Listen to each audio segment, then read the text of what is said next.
All right, welcome to the Real Talk podcast. I'm your host, Ryan Matthews, with my partner, Jeffrey Klein, here today. And we are relaunching this podcast in addition to our brand.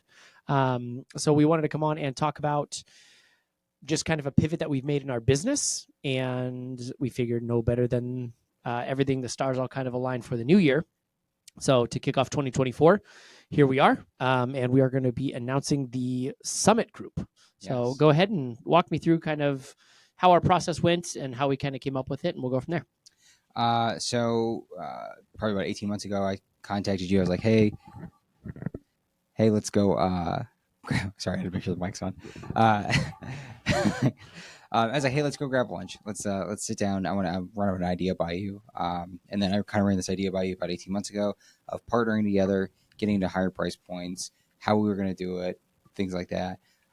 It took us a while to kind of just make it all work, and then that's kind of how we ended up here together. Yeah, launching Summit Group. Exactly. Yeah, we kind of worked it backward. Like, hey, we want to figure out who our ideal client is, and we worked backward, to create core values, a business plan, and a name, and kind of what goes behind the name. And as we get further into additional episodes and stuff, we'll talk about how we came up with it. But it really is about elevating a real estate experience. And we've kind of thought about through our experience what's been the good, the bad, and the ugly, and how we wanted to say, okay, like, how can we just at every turn make it the best experience, white glove experience at any price point, not just specifically a luxury price point that we're targeting, but for anybody that is in our sphere that we work with, we want to make sure we give them a lasting impression where they leave and say, man, that was a really great experience. Like, there might've been hard points, but it was great.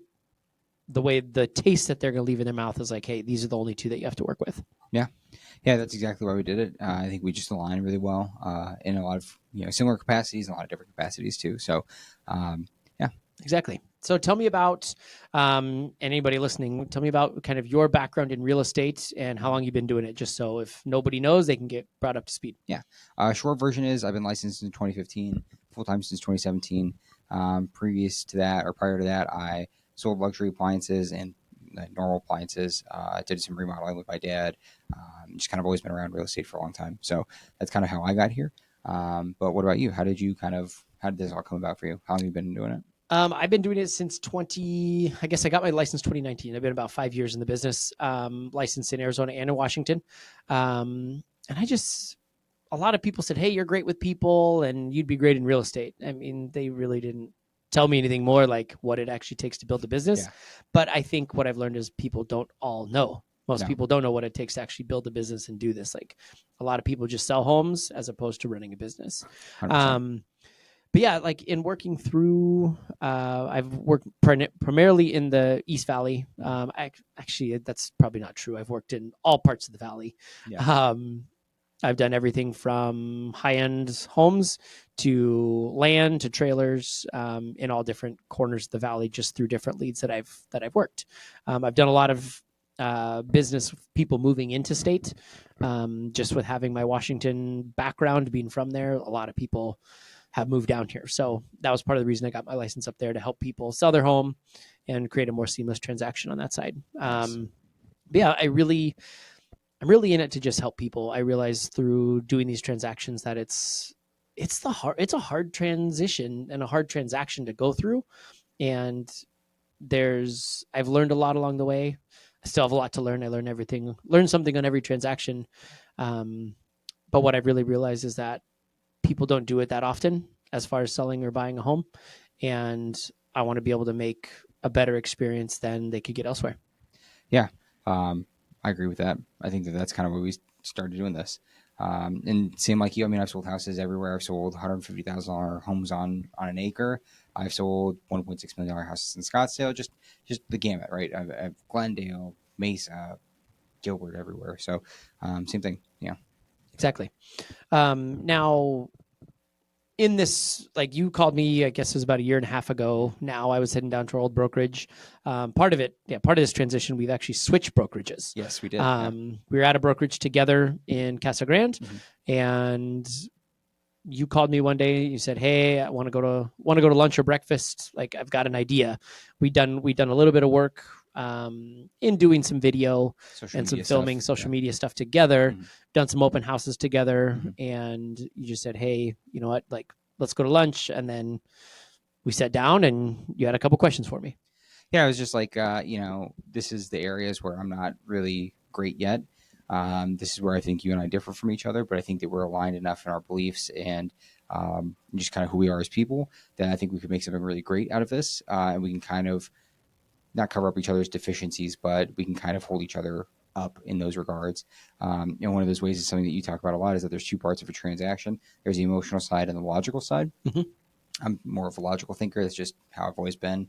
Come from a family of engineers, and so numbers, data, that's what you use to make a decision. You gather all the data, and then you use that, right? It's kind of how I've always operated my business too. Is I present all the options to people, tell them benefits and drawbacks of each, and move forward. Where I struggle a little bit is a little bit of, not I don't struggle with it, but the emotional side. I think it sometimes not just doesn't compute. And right. so, Right. just, And I'd say, like, I like to think about it as like a superpower, like, yeah. because I think about like your side with the engineering, like you'll start talking about market knowledge and like just the amount of knowledge that you have in your head readily available is like a superpower. Yeah. Because I can be like, hey, what's this house? Or I'll give you a random address. Mhm. And you'll be able to be like, yeah, that's John Smith's listing. It's been on the market for 90 days. He's price dropped it a couple times, and it was last sold 4 years ago. And I'm looking at you like, what the hell did you Yeah. just say? Like, I don't even know this address yet. Like, it's a house. That's about all I know. But it really is. And I think of my superpowers as negotiating and connecting with people. Yeah. And it's just, I think we both found that we each have different things, and like the superpowers that we have are things that come to each of us really easily with minimal to zero effort. And I think in talking through like what would it look like to work together is like, hey, you know what, we each have things that we're not perfect at yet, Yeah. like that we want to improve on, but it also is like, hey, you know what, we can leverage your knowledge and you can leverage my knowledge and abilities. And we've used that in some transactions now where it's like, hey, I've got this situation. Like, you've talked me through a couple of things with far as market knowledge. I've talked to you with some certain negotiations and things. So like, hey, I need to help somebody make a decision. Yeah. And I think that's been really important and super helpful where we may not have had that expertise to be able to like readily call somebody at the drop of a hat. And I mean, ultimately, just to just kind of summarize that, but it helps us serve our clients better, right? Right. Because when we can tag team somebody and you can handle more of the emotional side or some of the questions, some of the negotiations, I can come at it from the data standpoint of what's going on in the market, what's going on in the neighborhood, construction expenses, things like that. When we can tag team people, we've noticed even through holding open houses that we are better together because we can do that, right? When we can hit both sides of that, we can really create a good experience for people. I think that was kind of one thing that drew us together for sure. Exactly. And I think that was a realization I had where, exactly to your point, like there was an open house where it's like you did one a few hours and I did a few hours. And after working together and then not having, it was the level of conversation, the depth of it was not there. Yeah. And I realized like, man, like it really is like we can have a really good conversation together. And we're more than like, it's not 1 + 1 = 2. It's 1 times like 2 times 2 = 10. Yeah. You know, it's like, it's vastly better. And we're able to serve our clients in such a better way by leveraging both of our expertise and knowledge. It's really funny because I think about when I have people come in that are like, oh, what's going on in the market? I can really talk to them about like what houses are for sale and this, that, the other. I can connect so well with that. But if they come in and they don't care about that kind of stuff, they're more about like, oh, what should we do with this room? Or like, I can have vision about it, but it's just not the same. And like, you can just connect with people a little bit more in depth in that regard. And so it is funny because you're right. Some open houses, I just don't feel like I have the same in-depth conversations unless it's the right kind of person coming at me. And I would venture to say similar to you, right? Oh, 100%. Yeah. It's like, I'm just like, man, like there were like, I've thought a couple of times, like, you know, there's an opportunity that I could have had a much better conversation if I was either with you or I had the depth of like just knowledge about a house or like you said, background in appliances where I'm like, yeah, I know the brand names, but I don't know the in-depth of like what the nuances and all that. Like there's a lot of things that can really lend to showing that expertise and having that where like we can each jump into a conversation we've really been able to find a good flow Mhm. where in that conversation, it can feel just very natural. Yes. And so it's been very good.